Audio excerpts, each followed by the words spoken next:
திமுகவில் மட்டும் குடும்ப அரசியல் அல்ல, இன்று இவருடைய அரசியலிலும் மகன்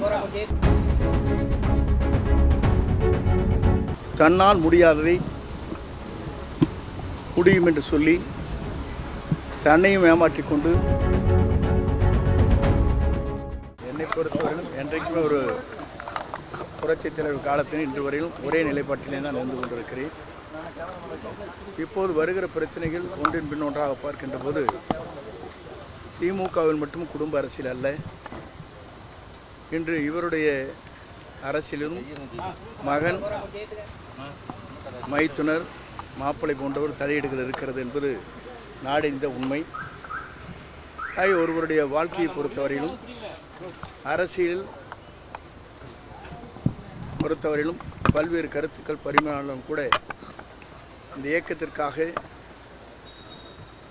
புரட்சித் தலைவர் காலத்திலிருந்து புரட்சித் தலைவர் அம்மா காலம் வரையிலும் இன்று வரையிலும் இந்த இயக்கம் வலிமை பெற வேண்டும், இந்த இயக்கம் நாளை வெற்றி பெற வேண்டும் என்ற நோக்கத்தோடு தான் என் பணிகளை நான் மேற்கொண்டு வருகிறேன். தன்னால் முடியாததை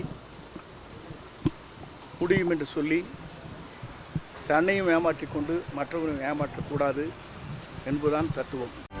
செய்திகளை உடனுக்குடனும் துல்லியமாகவும் தெரிந்து கொள்ள சப்ஸ்கிரைப் பண்ணுங்க.